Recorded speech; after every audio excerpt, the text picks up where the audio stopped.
അങ്ങനെ ഇന്ത്യക്കും ഒരു ടൈം ട്രാവലറിനെ കിട്ടിയിരിക്കുകയാണ്. ജൂൺ 5, 2024, ഏകദേശം ഒരു 9 മാസങ്ങൾക്ക് മുമ്പ് ISSലേക്ക് പോയ രണ്ട് വ്യക്തികളാണ് സുനിത വില്യംസും ബച്ച് ബിൽമോറും. വെറും 10 ദിവസത്തേക്ക് ബോയിങ് സ്റ്റാർലൈനർ മിഷനിലേക്ക് പോയി ഇവരിപ്പോ ഏകദേശം 287 ദിവസങ്ങളോട് അവിടെ നിൽക്കേണ്ടി വന്നു. ഇവർ യാത്രയിൽ ഉപയോഗിച്ച ഒരു വെസലിലെ പ്രൊപ്പൽഷൻ സിസ്റ്റത്തിനും ഒരുപാട് ടെക്നിക്കൽ എറേഴ്സ് വന്നുകൊണ്ടാണ് അവരുടെ റിട്ടേൺ ഡിലേ ആയത്. കഴിഞ്ഞ ആഴ്ച മാർച്ച് 14 സ്പേസ് എക്സിന്റെ ക്രൂ 10 ലോഞ്ച് ചെയ്തായിരുന്നു. അപ്പോൾ ഇതിന്റെ അകത്ത് 4 ആസ്ട്രോണോട്സ് ഉണ്ടായിരുന്നു. ISSലെ നിലവിലുള്ള ക്രൂവിനെ, അതായത് സുനിത വില്യംസ് ഉൾപ്പെടെയുള്ള ക്രൂവിനെ റീപ്ലേസ് ചെയ്തിട്ടാണ് ഈ 4 പേര് പോകുന്നത്.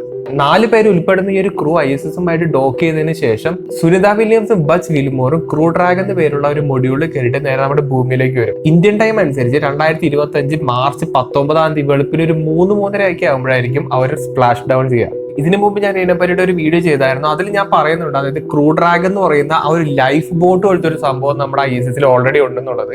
അപ്പോൾ ഈ ഒരു വെസൽ ഉപയോഗിച്ചിട്ടാണ് അവർ ഭൂമിയിലേക്ക് റിട്ടേൺ ചെയ്യുന്നത്. പക്ഷെ ഇവിടെ ഏറ്റവും കൂടുതൽ നമ്മളെല്ലാവരും ഇൻട്രസ്റ്റ് ചെയ്യുന്ന ഒരു ഫാക്ട് എന്താണെന്ന് വെച്ചാൽ, സുനിത വില്യംസ് ഏകദേശം 287 ദിവസത്തോളം ISSൽ പോയി നിന്നിട്ടുണ്ട്. അതും ISS നമ്മുടെ ഭൂമിക്ക് ചുറ്റും ലോ എർത്ത് ഓർബിറ്റിൽ ട്രാവൽ ചെയ്യുന്ന സ്പീഡ് എന്ന് പറയുന്നത് 7 km/s ആണ്. അതായത് ഓരോ 1.5 മണിക്കൂറും ഈ ISS നമ്മുടെ ഭൂമിക്ക് ചുറ്റിക്കൊണ്ടിരിക്കും. അതുകൊണ്ട് തന്നെ ഇവിടെ സ്പെഷ്യൽ റിലേറ്റിവിറ്റി മൂലം ഉണ്ടാകുന്ന ടൈം ഡയലേഷൻ ഫാക്ടർ ഇവിടെ ചെറിയ രീതിയിൽ എഫക്ട് ചെയ്തിട്ടുണ്ട്. ടൈം ഡയലേഷൻ എന്നുള്ള ഒരു പോയിന്റ് ശരിക്കും സമൂഹത്തിലേക്ക് സ്പ്രെഡ് ആവാൻ കാരണം ഇന്റർസ്റ്റെല്ലാർ എന്ന് പറഞ്ഞ മൂവിയാണ്. അപ്പൊ അതിൽ കാണിച്ചേക്കുന്ന വളരെ ഡ്രാമാറ്റിക് ആയിട്ടുള്ള ഇൻക്രീസ് ഒന്നുമില്ല. ഒരു എക്സാമ്പിൾ ആയിട്ട് പറയുകയാണെങ്കിൽ, ഭൂമിയിൽ സുനിത വില്യംസ് ജനിച്ച അതേ മൂവ്മെന്റ് തന്നെ വേറൊരു കുട്ടി ജനിച്ചു എന്ന് വിചാരിക്കാം. അദ്ദേഹത്തിന്റെ പ്രായം വെച്ച് കമ്പയർ ചെയ്യുമ്പോൾ സുനിത വില്യംസ് അദ്ദേഹത്തിനെക്കാളും 0.008 സെക്കൻഡ്സ് യങ്ങർ ആയിട്ടായിരിക്കും ഉണ്ടാവുക. അതിന്റെ അർത്ഥം എഫക്റ്റീവ്ലി ശരിക്കും സുനിത വില്യംസ് 0.008 സെക്കൻഡ്സ് ഫ്യൂച്ചറിലാണ് നമ്മുടെ എല്ലാവരിലും കമ്പയർ ചെയ്യുമ്പോൾ ജീവിക്കുന്നത്. അതായത് നമുക്ക് അറിയാവുന്നതിൽ വെച്ച് ഇന്ത്യയിൽ ഏറ്റവും കൂടുതൽ ടൈം ട്രാവൽ ചെയ്തേക്കുന്ന വ്യക്തി സുനിത വില്യംസ് ആയി മാറിക്കഴിഞ്ഞു. ഇനിയിപ്പോൾ ടൈം ഡയലേഷൻ എന്താണെന്ന് ചോദിച്ചു കഴിഞ്ഞാൽ ഞാൻ അതിനെ പറ്റിയിട്ട് ഒരുപാട് വീഡിയോസ് പറഞ്ഞു ചെയ്തിട്ടുണ്ട്. അപ്പൊ അതൊക്കെ കയറി കണ്ടാൽ നിങ്ങൾക്ക് കറക്റ്റ് ആയിട്ടുള്ള ഒരു ഐഡിയ കിട്ടും. ടൈം ഡയലേഷൻ, ടൈം ട്രാവൽ എന്നൊക്കെ പറയുന്നത് ശരിക്കും നമുക്ക് ചെയ്യാൻ പറ്റുന്ന കാര്യങ്ങൾ കൂടിയാണെന്ന് ആലോചിക്കുന്നത്. സയന്റിഫിക്കലി തെളിയിച്ചിട്ടുള്ള കാര്യങ്ങൾ കൂടിയാണ്. ഇതിനെപ്പറ്റി ഞങ്ങൾ ഡിസ്കസ് ചെയ്തപ്പോൾ എന്റെ മനസ്സിലേക്ക് വന്ന ഒരു ചോദ്യമാണ്, ഞാൻ അവരോട് ചോദിച്ചൊരു ചോദ്യമാണ്. ഇപ്പോൾ ഇന്റർസ്റ്റെല്ലാർ എന്ന് പറഞ്ഞ ഒരു മൂവിയുടെ അകത്തുള്ള ടൈം ഡയലേഷൻ ആണ് ശരിക്കും നമ്മുടെ മനസ്സിലാക്കി. ടൈം ഡയലേഷൻ എന്നുള്ള പേര് കേൾക്കുമ്പോൾ നമ്മുടെ മനസ്സിൽ നിൽക്കുന്നത് അവിടെ മില്ലേഴ്സ് പ്ലാനറ്റിൽ, അതായത് ആ വലിയ തിരമാലകളൊക്കെ വരുന്ന പ്ലാനറ്റില്, അവിടെ റേഞ്ചർ ഉപയോഗിച്ച് കൂപ്പറും ബ്രാൻഡും ഈ പറയുന്ന സർഫസിലേക്ക് പോകുമ്പോൾ റോമിലി ഈ പറയുന്ന ഒരു എൻഡ്യൂറൻസ്, അതായത് ആ ഒരു മദർഷിപ്പിന്റെ അതായിരിക്കും നിൽക്കുക. ഈ എൻഡ്യൂറൻസ് ആണെങ്കിൽ ഈ ബ്ലാക്ക് ഹോളിൽ ചുറ്റും ഇങ്ങനെ ഓർബിറ്റ് ചെയ്തുകൊണ്ടിരിക്കുന്ന, അതിന്റെ ഒരു സ്റ്റേബിൾ ഓർബിറ്റിൽ ഇങ്ങനെ കറങ്ങിക്കൊണ്ടിരിക്കുന്ന ഒരു സംഭവം കൂടിയായിരുന്നു. അപ്പൊ ഞാൻ ഇവനോട് ചോദിച്ച ചോദ്യം എന്താ വെച്ചാൽ, ഈ മില്ലേഴ്സ് പ്ലാനറ്റിന് പകരം നമ്മുടെ ഭൂമിയാന്ന് വിചാരിക്കാം. ഓക്കെ, അതായത് നമ്മുടെ ഭൂമിനെ പോലെ എല്ലാവരും നമ്മുടെ ഭൂമിയാണ് ശരിക്കും മില്ലേഴ്സ് പ്ലാനറ്റ്. ഈ പറയുന്ന എൻഡ്യൂറൻസിന് പകരം നമ്മുടെ ISS ആണെന്ന് വിചാരിക്കുക. അതായത് ഈ ISS ഈ ഗാർഗാഞ്ചോ, അതായത് ഈ ബ്ലാക്ക് ഹോളിൽ ചുറ്റും ഇങ്ങനെ ചുറ്റുന്ന ഒരു സംഭവം കൂടി വിചാരിക്കാം. അങ്ങനെയാണെന്നുണ്ടെങ്കിൽ ഈ 287 ദിവസങ്ങൾ കൊണ്ട് എത്ര ടൈം ഡയലേഷൻ ഫാക്ടർ അവിടെ ഉണ്ടാവും എന്നാണ് ഞാൻ എന്നോട് ചോദിച്ചത്.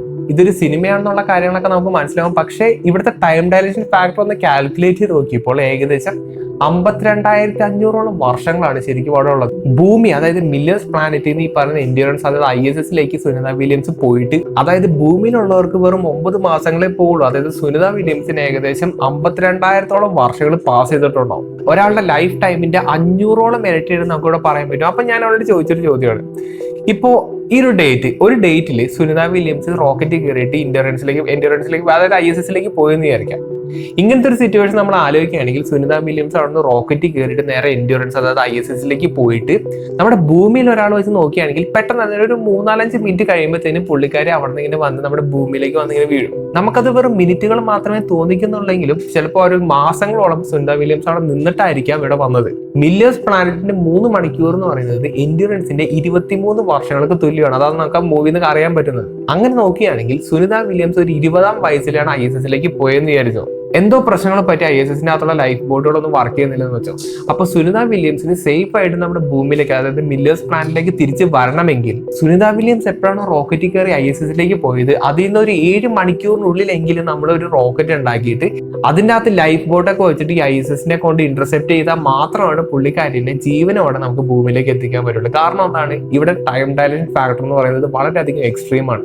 ഇതേ സിറ്റുവേഷൻ തന്നെ നമുക്ക് വേറെ രീതിയിൽ ആലോചിക്കാൻ പറ്റും. സുനിത വില്യംസ് എൻഡ്യൂറൻസിന്റെ അകത്ത് ഒരു 9 മാസം നിന്നു എന്ന് വിചാരിക്കാം. സുനിത വില്യംസിന് എഫക്റ്റീവ്ലി ഒരു 9 മാസം നിന്നായിട്ടായിരിക്കും തോന്നിക്കുക. പക്ഷെ ഭൂമിയിൽ അതൊരു 10 മിനിറ്റ് മാത്രമായിരിക്കും തോന്നിക്കുക. അപ്പോൾ ഭൂമിയിൽ, അതായത് മില്ലേഴ്സ് പ്ലാനറ്റിൽ നിൽക്കുന്ന ഒരാൾക്ക് എന്താണ് തോന്നുന്നതെന്ന് അറിയോ? സുനിത വില്യംസ് റോക്കറ്റ് കയറി പോയി ഒരു 10 മിനിറ്റിന് ശേഷം പുള്ളിക്കാരി തിരിച്ച് താഴത്തേക്ക് വന്നു. പക്ഷേ സുനിത വില്യംസ് എഫക്റ്റീവ്ലി അവിടെ 9 മാസത്തോളം സ്പെൻഡ് ചെയ്തിട്ടുണ്ട്. അത് നമ്മുടെ ഭൂമിയിലത്തെ ഇപ്പോഴത്തെ സിറ്റുവേഷൻ ആയിട്ട് ഞാൻ അവിടെ വെച്ച് കമ്പയർ ചെയ്തതാണ്. ഇത് സത്യം പറഞ്ഞാൽ ഒരു സയൻസിന്റെ ഒരു സംഭവമാണ്. ഇത് ടൈം ഡയലേഷനും കാര്യങ്ങളൊക്കെ ശരിക്കും ഇത്രയും എക്സ്ട്രീം ആവണമെന്നുണ്ടെങ്കിൽ ഈ പറയുന്ന ഒരു ബ്ലാക്ക് ഹോളിന്റെ അടുത്തൊക്കെ നിന്നാൽ മാത്രമാണ് സാധിക്കുകയുള്ളൂ. അതും ഇവര് പറയുന്ന 1 മണിക്കൂർ ഈക്വൽ ടു 7 ഭൂമിയിലത്തെ വർഷം എന്നൊക്കെ പറയുന്നത് ശരിക്കും ആപ്ലിക്കബിൾ ആവണമെങ്കിൽ ഈ ഒരു മില്ലേഴ്സ് പ്ലാനറ്റില്ലേ, അത് ശരിക്കും പറഞ്ഞാൽ ഇവർ കാണിച്ചിരിക്കുന്ന ഒരു ബ്ലാക്ക് ഹോളിന്റെ ഇവന്റ് ഹൊറൈസന്റെ തൊട്ടടുത്തായിരിക്കണം നിൽക്കേണ്ടത്. കാരണം ഈ മൂവിയിൽ കൊടുത്തിരിക്കുന്ന ടൈം ഡയലേഷൻ ഫാക്ടർ വളരെയധികം എക്സ്ട്രീം ലെവലുള്ളതാണ്. പിന്നെ നിങ്ങൾ ശ്രദ്ധിച്ചിട്ടുണ്ടോ എന്നറിയില്ല, ഈ മൂവിനകത്ത് കൊടുത്തിരിക്കുന്ന ഒരു ബ്ലാക്ക് ഹോളില്ലേ, അത് ശരിക്കും ഒരു സ്പിന്നിങ് ടൈപ്പ് ബ്ലാക്ക് ഹോൾ ആണ്. അപ്പോൾ ഈ മൂവിയിൽ കാണിച്ചിരിക്കുന്ന പോലെ ഈ ഒരു മില്ലേഴ്സ് പ്ലാനറ്റ് ഈ ബ്ലാക്ക് ഹോളിന്റെ തൊട്ടടുത്ത് നിൽക്കുകയാണെങ്കിൽ എന്തായാലും അതിന്റെ ഒരു ഇൻഫ്ലുവൻസ് കാരണം ഈ ഒരു പ്ലാനറ്റ് പൊടിഞ്ഞു പോകേണ്ടതാണ്. അതായത് കഥയിൽ ചോദ്യമില്ല എന്ന് പറയുന്ന ഒരു സിറ്റുവേഷൻ ആണ് ശരിക്കും ഇവിടെ ഉള്ളത്. പക്ഷേ ഇതൊരു വളരെ ഇൻട്രസ്റ്റിംഗ് ആയിട്ടുള്ള ഒരു ടോപ്പിക് ആയിട്ട് തോന്നിയതുകൊണ്ട് നിങ്ങൾക്ക് ഷെയർ ചെയ്തതാണ്. സുനിത വില്യംസ് ഏകദേശം 9-9.5 മാസത്തോളം സ്പേസിൽ സ്പെൻഡ് ചെയ്തിട്ടുണ്ട്. അതായത് മൈക്രോ ഗ്രാവിറ്റിയിൽ സ്പെൻഡ് ചെയ്തിട്ടുണ്ട്. അതിനനുസരിച്ചുള്ള ബയോളജിക്കൽ എഫക്ട്സ് പുള്ളിക്കാരിക്ക് എന്തായാലും എഫക്ട് ചെയ്തിട്ടുണ്ട്. അതായത് സ്ലിം ആയി പോയിട്ടുണ്ടാവും, ഹാർട്ടിന്റെ സൈസ് ചെറുതായിട്ടുണ്ടാവും, അങ്ങനെ പല പല എഫക്ട്സ് ഉണ്ട്. അത് ഞാൻ ഇതിന് മുമ്പ് ഒരു വീഡിയോയിൽ എക്സ്പ്ലെയിൻ ചെയ്തിട്ടുണ്ട്. ഇവിടുത്തെ ഒരു അഡ്വാൻറ്റേജ് എന്താ വെച്ചാൽ നമുക്ക് എല്ലാവർക്കും അറിയുന്ന പോലെ ഫ്യൂച്ചറിൽ നമ്മൾ മാർസിലേക്ക് പോലാണ് നിൽക്കുന്നത്. അപ്പോൾ മാർസിൽ ഈ പറയുന്ന പോലെ മൈക്രോ ഗ്രാവിറ്റിയും കാര്യങ്ങളൊക്കെ ചെറുതായിട്ടുണ്ട്. അപ്പോൾ ഇത്തരത്തിലുള്ള ഒരു സിറ്റുവേഷൻ ലോങ് ടേമിൽ മനുഷ്യർ നിന്ന് കഴിഞ്ഞാൽ അവർക്കുണ്ടാവുന്ന ആ ഒരു ബയോളജിക്കൽ ചേഞ്ചസ് ഒക്കെ നമുക്ക് ശരിക്കും സുനിത വില്യംസിന്റെ ആ ഒരു ചേഞ്ചസുമായിട്ട് കമ്പയർ ചെയ്യാൻ പറ്റും. അതുകൊണ്ട് തന്നെ കറക്റ്റ് ആയിട്ടുള്ള ഒരു ഡാറ്റ നമുക്ക് ഇതിൽ നിന്ന് കിട്ടുകയും ചെയ്യും. അപ്പോൾ അങ്ങനത്തെ ഒരു അഡ്വാൻറ്റേജ് ഇവിടെ ഉണ്ട്. അപ്പോൾ അത്രയൊക്കെ തന്നെയുള്ള നിങ്ങൾക്ക് എന്തെങ്കിലും ഡൗട്ട്സ് ഒക്കെ ഉണ്ടെങ്കിൽ മാക്സിമം കമന്റ് ചെയ്യാൻ ശ്രമിക്കുക. അപ്പോൾ നല്ലൊരു ടോപ്പിക്കായിട്ട് ഞാൻ അടുത്ത വീഡിയോ കാണാം.